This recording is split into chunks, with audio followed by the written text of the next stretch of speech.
waaw salaamaaleykum salaamaaleykum di nuyoo waat donc ñoo ñëwaat donc vraiment amaat mbégte amaat contacté vraiment di dalal ndaanaan di daje koo xam ne vraiment kenn dootu ko présenté bu ma nee xel koom donc ñëpp dina dem ci Mo Mine nga xam ne vraiment Mo Mine 7 donc kenn dootu ko présenté tey ñu ngi fii ci Mermoz ñu ngi fii ci Sicap Fann Résidence donc seet si ko tey ci këram ci ànd ak moom bëgg tey waxtaan ak moom parce que ku ne moo xam ni vraiment mi ngi def lu rafet moom mi ngi dimbali ay nit moom mi ngi xelal ay nit man bokk naa ci donc bi ma ko njëgee message loolu laa ko dama na ko grand merci mu ne ma non t'inquiète ne me remerciez pas donc tey ñu ñëw fi tey seet si ko bëgg waxtaan ak moom waxtaan bu yaatu moo tey on est là on est juste là pour tey gën na xam gën la ubbil débat bi gën a waxtaan seeg yow tey moo tey ñu lay dalal ci 7actu TV tey vraiment bëgg waxtaan seeg yow moo ñu lay bàyyi nga nuyu ak téléspectateurs yi ñuy seetaan ak sunu mbokk internet yi.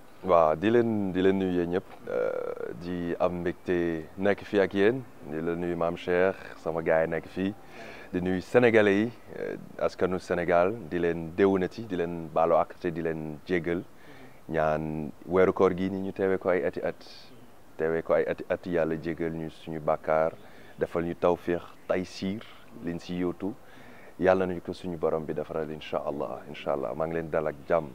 waaw kooku Big Mo xel kom donc moo tey buñ bëggoon xam moo passage am jaarukaayam fi mu jot a jaar mooy kan ci benn kii bu ndaw rek avant ñuy entamer sunu waxtaan bi. moo de ab benn ndongo bu xeebu la sax benn ndongo bu xeebu la bu bëgg yegg benn niveau àdduna am benn gis-gis bu xaw a différent peut-être ak ñenn yi ni ñu ko gisee gis ne peut-être yoon boobu noonu moo gën a gaaw pour mën a jàppale ñëpp ñu demandoo ñëpp ñu jógandoo waaw tarbiya dans le sens où am nañu jaar-jaar comme ni nga ko waxee dem si benn jamono boo xamante ne faaw il fallait que ñu delluwaat si suñu bopp xool ñooy kan xool nan la ñuy def ba mën a yegg fi ñu bëgg yegg très important waaw. man façon jaar-jaar boo ñu mënoon mosal tuuti. jaar-jaaru jeunesse comme ñëpp très terrible dans le sens où ay boy Sicap lañ. Sicap moom mënoo fa dëgg te doo terrible. loolu ñëpp xam nañ ko lu jeunes yi di def yëpp def nañ ko. génn nañu foo nañu mais après dina am benn moment boo xamante ne nii da ngay jël say responsabilités xam ne àdduna day soppeeku.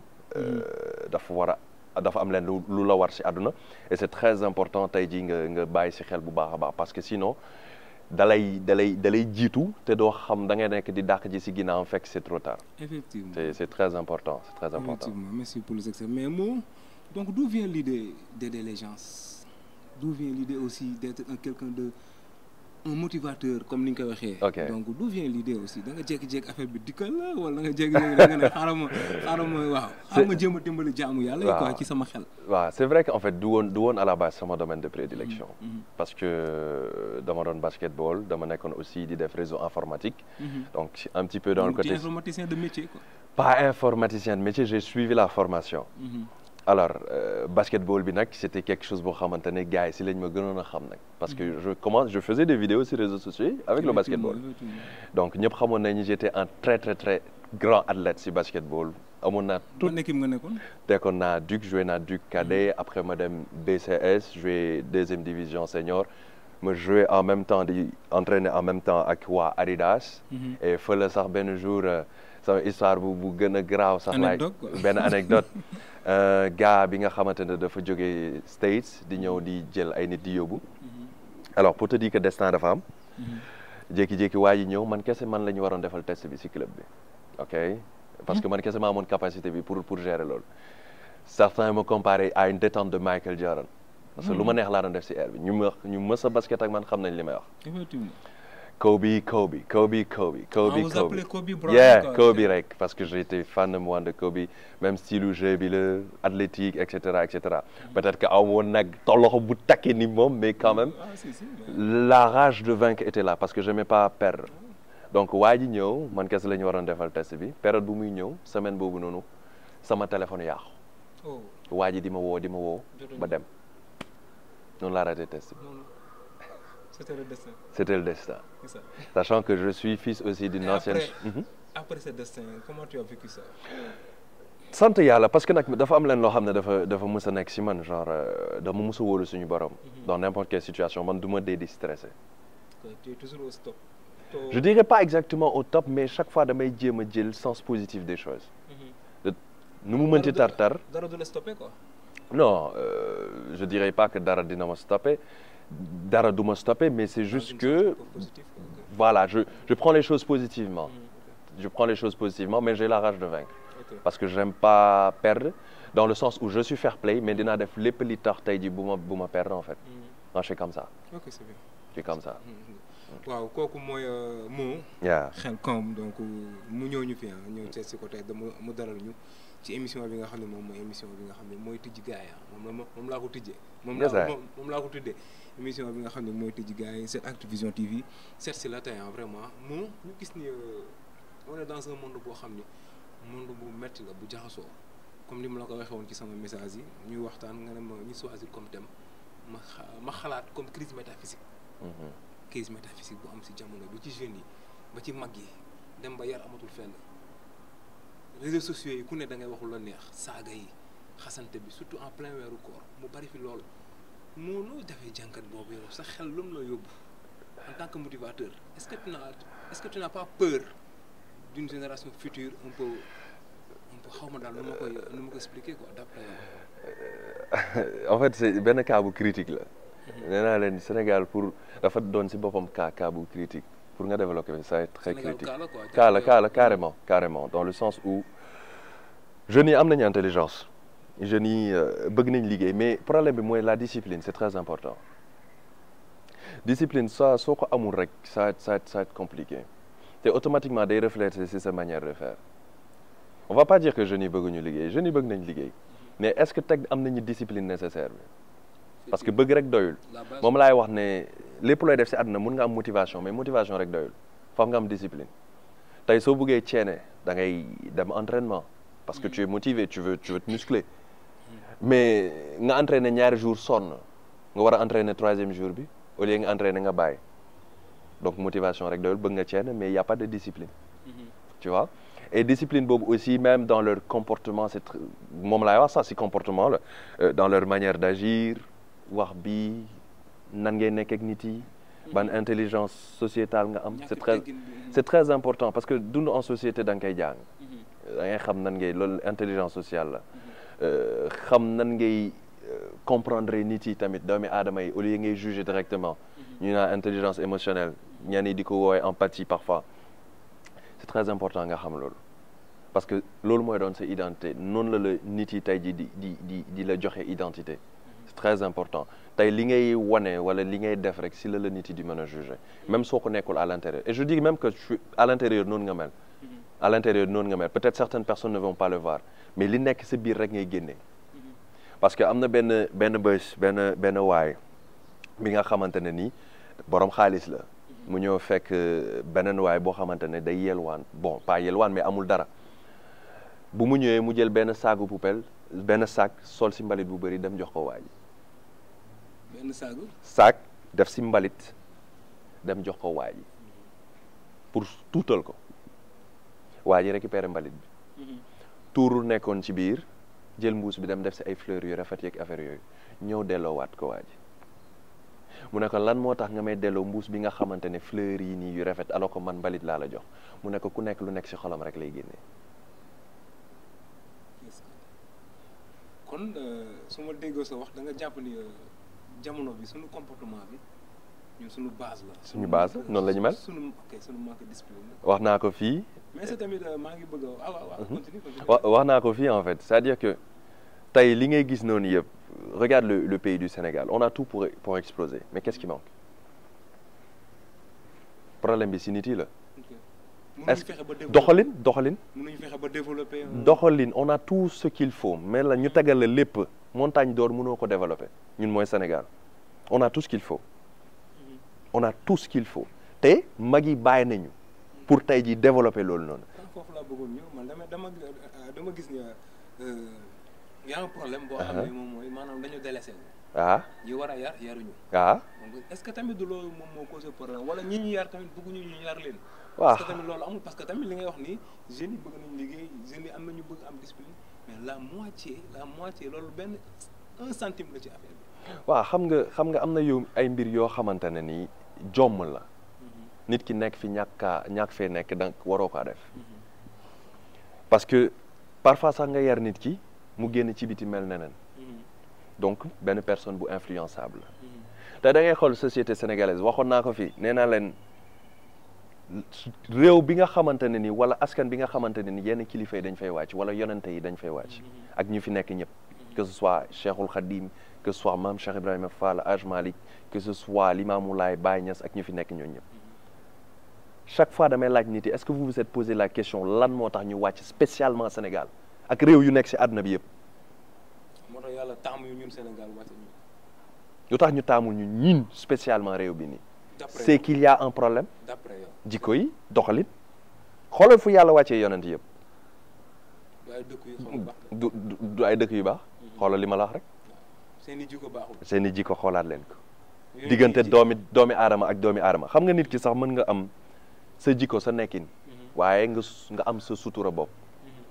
maanaam suñ ko xaawiwul yow war nga def de telle sorte que li nekk si yow rek mu des si yow de telle sorte que doo yàqal beneen nit. mais quand tu le fais de manière à influencer une autre personne là c'est dangereux mais nag dëkku influence la waaw et on pense que y a que des ñi soi-disant joxe leçon wala di jéem a xaayu peut-être ñooy nit ñu baax yi. ba léegi ñu ngi ak moo comme li nga wax sànq dama jëlaat defaat benn analyse sama bopp boo xam ne question bi ma amoon sax dama koy mujjee kale ma bëggoon ñëwaat tamit est-ce que du tamit moo yéen ñi nga xam ne da ngeen a nekk ay motivateur est-ce que manqué wu leen tamit benn affaire boo xam ne da ngeen ko war a wax ak gars yi te waxu leen ko aussi. comme lan exactement. comme tamit dama sax parce que ma dama gis tamit ñi jox bopp di leen maanaam di leen may tur yu nekk ci réseaux sociaux yi di yuuxu di saaga di nekk ñooñu c'est pas important mais est-ce que du yéen tamit waru leen mën a jël benn engagement wu tamit wax ak ñoom parce que am na ñu leen di déglu. bien sûr aussi mais pourquoi pas léegi. mais je pense que loolu laa nekk di def depuis. et dafa am benn wax bu am solo bu Cheikh Ibra waxoon di naan. jamono danañu ñëw ñi reetaanloo nit yi ñoom la ñu teg ci kaw.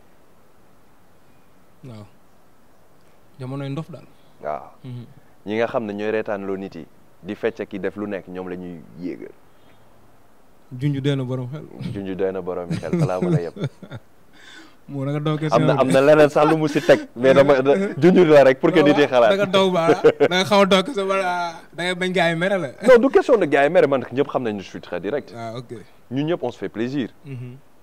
on se fait plaisir du sens où tey su ma paree ñëpp gis nañu parfois ñuy gis samay statut xam nañu parfois damay def ay vidéos yu drôle. xam naa ko dama koy ba pare jékki-jékki dugal benn leçon de vie. parce que reetaan si positivité la bokk. munoo nekk sa jàppee sa àdduna bi di ko ñàngal non. da ngay ree tu te fais plaisir mais munoo dëkkee si loolu. et beaucoup de gens ne comprennent pas une grande partie ñu ngi commencé comprendre. parce que en fait lépp si notion wu temps la. soo xamul nan ngay gérer ce temps. soo xamul nan ngay utiliser ce temps nan ngay organiser ce temps. tu vas perdre du temps sans t'en rendre compte si ay futilité. alors que mënoon nga si def lu extraordinaire. effectivement c'est tout simplement ça. donc ñëppay ree tey man képp kuy comédien fi presque dama lay suivre. mais mënuma dëkkee si loolu dama am temps donné bi ma xam ne fa laay toog si réseaux sociaux yi. bi dans le but de rire. am leen loo xam ne c'est dans le but de mon travail dans le but de conscientiser tout simplement. effectivement donc moo bu doon ñëw ci solution li ñu fi jëf évoqué comme ay problèmes. waaw comme ay dilemmes yi ñu dal ñun en tant que sénégalais. waaw si bref bu gàtt rek lan nga indi comme solution balaa ñu entamer suñu deuxième non wax naa leen tey suñu buggee changer Afrique dañuy changer réew yi nekk ci biir Afrique ba pare yi ko ŋànk suñu buggee changer réew yu nekk ci biir Afrique fokk ku nekk changer mais changement nag décision la. mentalité mooy lépp. mentalité mooy lépp. mentalité fa lay comportement di ñëwee fa lay sa état d'esprit di ñëwee. c'est fan nga bëgg gis sa bopp. parce que en fait tant que yow tu ne te poses pas cette question yow da ngay dem rek. da ngay dem comme benn gain bu gumba di dox rek. tey soo toogee nga xool sa bopp fii léegi soo amee 40 ans wala 50 ans ban figure nga bëgg gis sa bopp loolu rek doy na la. pour xam fi nga war a teg sa tànk. bi ma gis saa yi figure dina si jafe de. xam moo tax ma ne la posé wuñu question boobu noonu. xam nga su fekkee da ngay def yenn yi par exemple dans les réseaux sociaux et que toi tu n'assumes pas que fii léegi 50 ans bëgg nga ko gis. c'est que yow li ngay def gëmoo ko c'est que tu te mens à toi-même c'est tout simplement ça. question très facile vrai, très banale. Tu n'es pas prêt. Dëggoo donc pourquoi ne pas te concentrer sur les choses essentielles. Okay. Et que nit yi encore une fois li ñuy gis si yow rek. noonu la lay identifier. léegi ça dépend léegi yow si lan nga bëgg ñu identifier la. su fekkee ne da nga bëgg ñu identifier la comme benn dof. identifier la comme benn dof si tu veux qu'on t'identifie comme une personne raisonnable. identifier la comme une personne raisonnable une personne respectable. tout simplement mais aussi tamit ñi ñu war a changer ñun ñi nga xam ne ñoom ñoo yor suñu changement. mën naa ne sa changement kenn yoru ko moom. mais ñu ngànk nguur gi est-ce que ñoom tamit bëgg nañ poser ay actes. dimbali jeunesse bi. dimbali gars yi wax ak ñoom xam nga jox leen ay affaires yoo xam ne ay outils de travail booy mën a nekk à l'aise quoi aussi. bien sûr loolu wareef la. loolu wareef la si nguur moom laay wax wareef la si nguur. jàppale jeunesse bi c'est pas que da nga leen di jox liggéey de mais mettre leen si cadre bi nga xamante ne dañ mën a am liggéey. parce que tamit sa motivation loolu la jeune dañu war a góorgóorlu war a kii mais est-ce que tamit yow li ngay wax état ba nga koy dégg. waaw xam moom laa lay wax.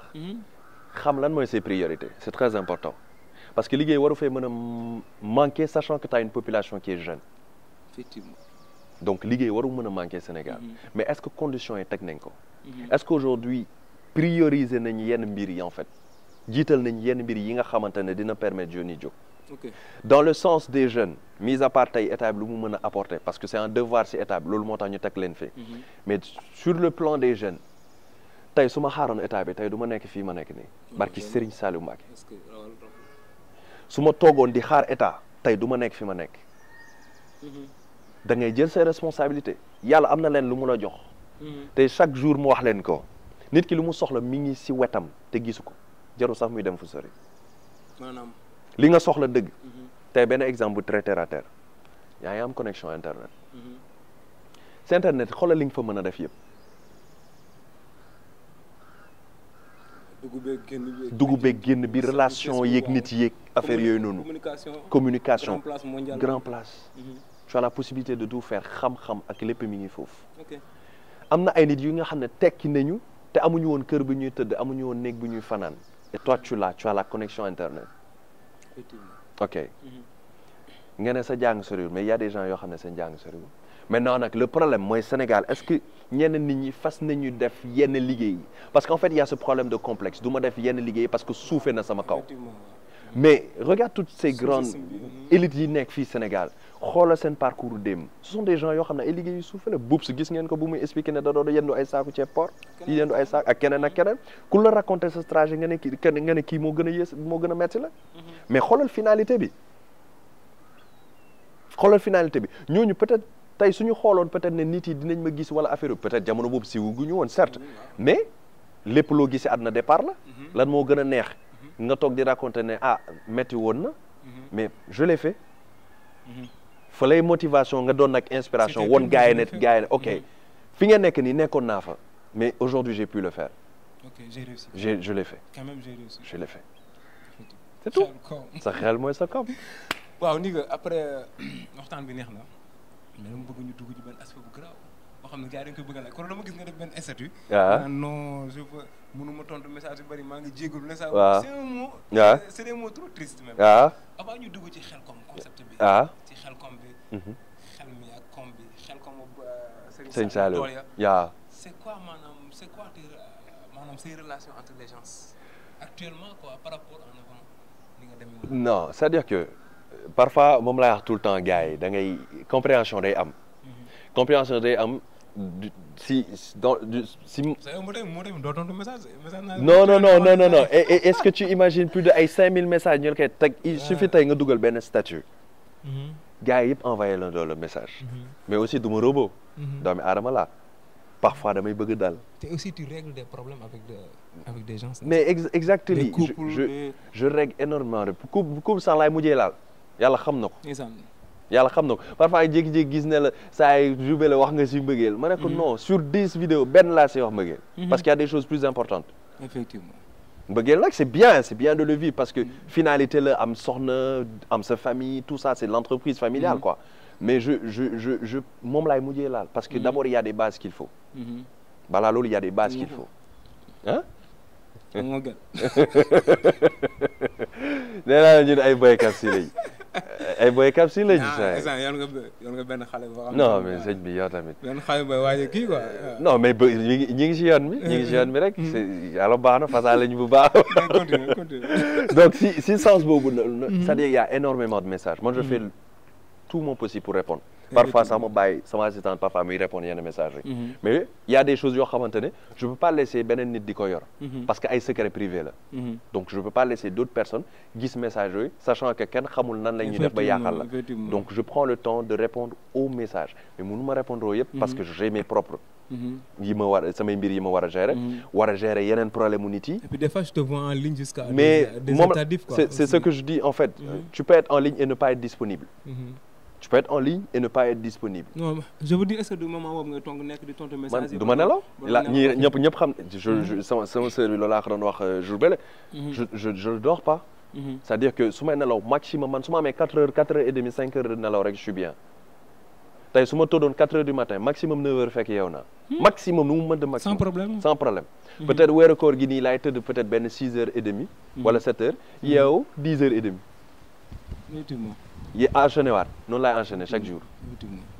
parfois ma toog am na ay moments yoo xam ne su ma nekkee vrai su ma concentré mais nit ñi am problème ak yow dootuma la message non mais en fait da ngay nit ki day comprendre day comprendre tey plus chaque jour ngay gën a avancer plus notoriété di gën a yokku nit yi di gën a ñëw ku nekk di andi problème Xelcom la donc Xelcom bi duggaat si ñu xool concept bi parce que dafa xaw spirituel aussi waaw c'est trop spirituel très spirituel koom waaw jëlaat Xelcom bële xam nga ñu gis ni tamit nga Baay Faal Serigne Touba vraiment nga sànq rek yaa ngi dugg ci année dogu Xelcom boo xam ne caméra bi sax jëlu ko mais fu li mu jël ko mais est-ce que mën nañu ci dugalaat tamit nga dugalaat ci Xelcom bi ni muy naka la lay def yow naka nga def ba am concept boobu ak idéologie bi non c'est-à-dire que man Xelcom mooy sama aljanna Xelcom mooy sama aljanna du sens où mis à part weeru koor gi nii mooy ñaari période yi nga xamante ne je me sens à l'aise je suis bien parce que damay dund quoi gis li yàlla di teg et loolu dafay jouer lu bëri ci sama dund Xelcom bi le concept déjà que je suis dans le mindset lépp li nga xamante ne nii c'est dans la configuration mentale alors Xelcom man moo ma defar et je le dis et chaque fois suñu ma jëlaatee vidéo je le dirai et je le dirai toujours soo gisee chaque année damay def reportage ci Xelcom pour delloo ko loolu dans le sens où ay jeunes la ñu woon génn nañu def nañu ay bêtises loolu laa wax gars yi il faut pas que ngeen jël ñu comme ay gars yi nga xamante ne nii ay sëriñ la ñu ziyaar amul dañoo def ay bêtises on a fait des bêtises waaye lu fu gars yi jaar-jaarañ waaw non mais il faut en fait il faut le dire du sens où que tey gars yi xam ne exactement que c'est parce que ku la xamul aussi mën duñu ay god quoi duñu ay saint wala affaire ay nit lañu quoi léegi nag yàlla moo ñu tàggat et si tàggat boobu noonu si lañu dugg Xelcom di ñu tàggat di dem si bàcc gi di toog si àll gi waaw xam nga ñu bëri sax dañuy def ay benn fan mais bàcc gi moo gën a yàgg toog si àll gi parfois doo gis parfois say yenn mbokk yi effectivement mais ñeneen ngay dajal ñu doon say frères de sang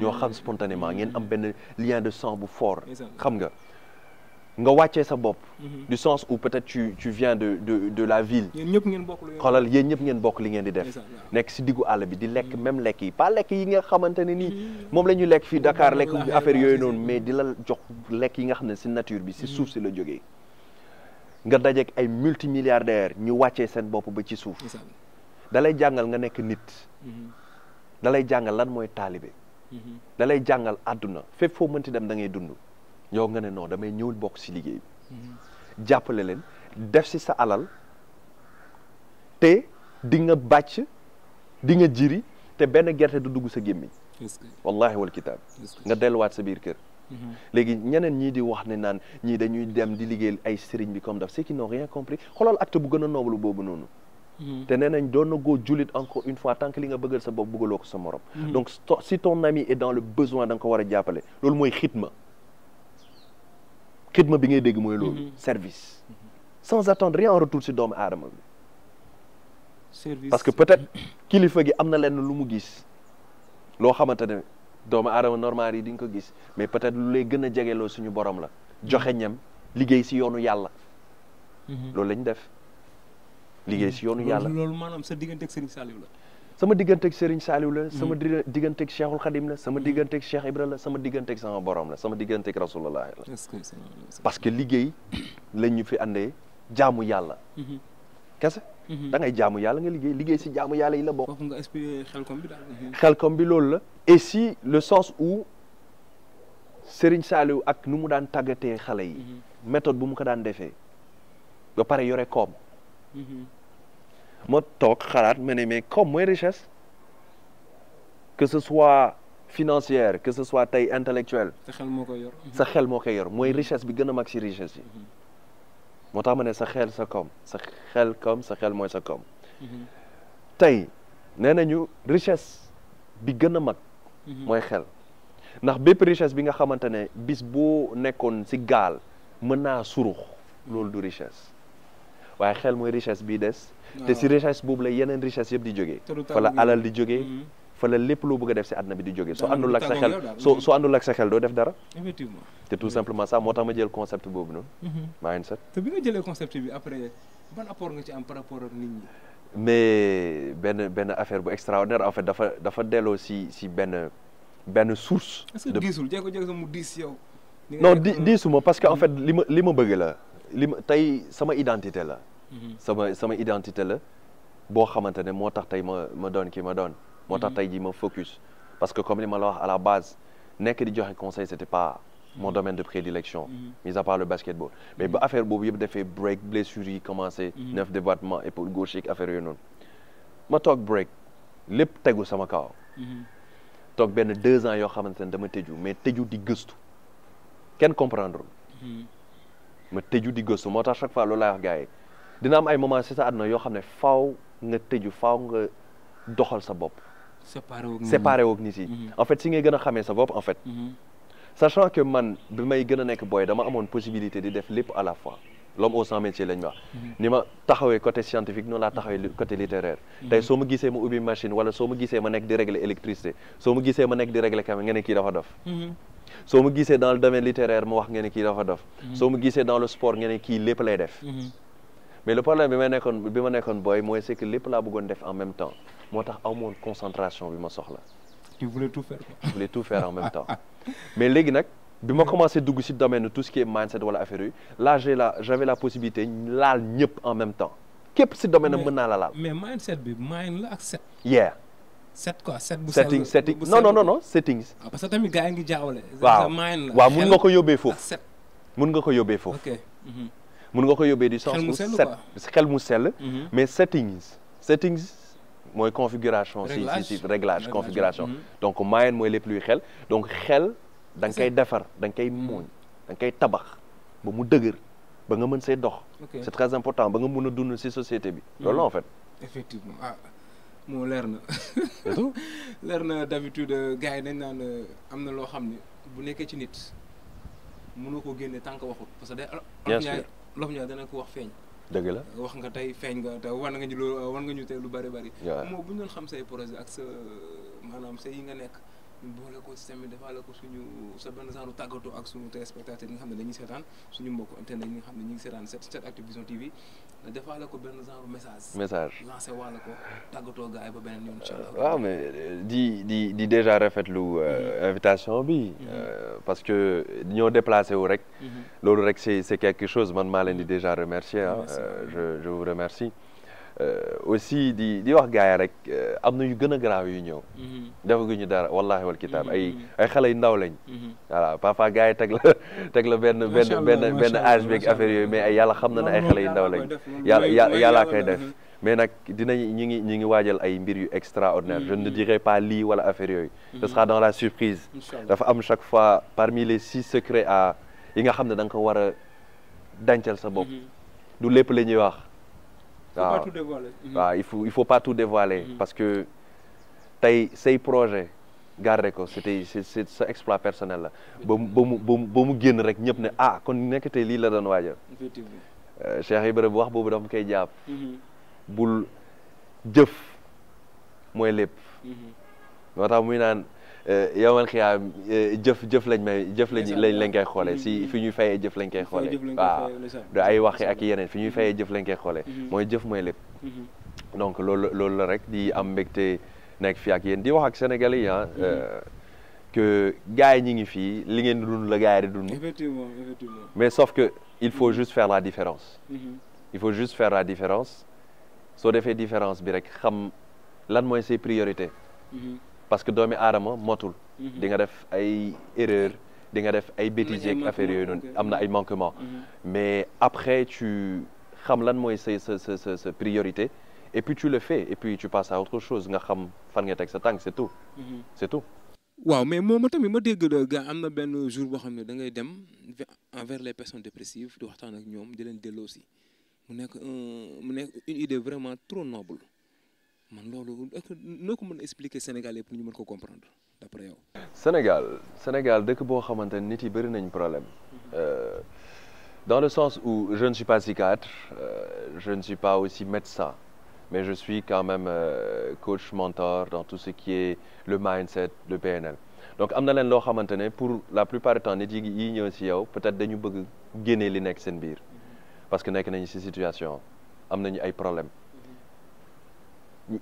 exposé wu rek lañ bëgg et que tey nga déglu leen ça va beaucoup les aider boobu benn partie rek lu ñu génnee si seen histoire rek changé na lu bëri léegi yow peut-être ak sa écoute active écoutez leen sans les juger parce que du n'importe qui la ñu war a waxal écoutez leen sans les juger am benn pédagogie boo xam ne am nga ko mën a waxtaan ak ñoom de telle sorte que nga mun leen andil benn pensée positive motiver leen après le reste suñu dem jëli seen i médicaments yeeg affaire yooyu noonu ñu def ko ça va être très bien pour eux donc c'est pourquoi ma jël journée boobu noonu jël si peut-être 45 à 1 heure de temps yi nga xam ne je permets à la personne mu génnee lu mu am ci biir et que lu ma si mën a xelal rek pour mu dalal xel bi parce que am nañu aussi suñu technique par la pensée positive méditation etc. non je le fais souvent en ligne mais je veux que la personne puisse sortir ça xam nga de temps à autre xam nga comme ça mu apaiser cœur yi parce que Sénégal bëri nañ problème tarab. bien sûr il y en a énormément bàyyi ma kenn ñi ngi waajal campagne boobu bàyyi ma kenn yàlla xam na ko incha allah l'essentiel rek mooy que ñëpp am dal que ñëpp am jàmm Sénégal neex na suñu bien sûr ñi ngi waajal da ngay jékki-jékki rek gis ma ne la taay préparel waaw parce que ce sera ay affaires yu extraordinaire quand même ça va beaucoup aider incha allah. waaw donc mi ngi noonu donc gars yi mi ngi noonu kooku mooy le grand mot man le grand laa ko parce que c'est quelqu'un boo xam ne vraiment di ko déglu rek day indi xol bu sedd day indi xel mu dal aussi donc mu am le courage d'être un motivateur loo xam ne vraiment yombul parce que maanaam di dimbali ay nit donc ñu ngi lay gërëm di la sant ci xam ne vraiment suñu collaboration ak yam fii du yam fii incha allah lépp loo nekkati rek incha allah fexe ñu yëg ko di la topp incha allah rabbi ngir xam nañ li nga jëriñ nit ñi donc d'ici là portez-vous bien et vraiment ñu ngi leen di gërëm yéen ñëpp ci seen teewaay ci seen vraiment topp bi ngeen ci topp allez merci beaucoup.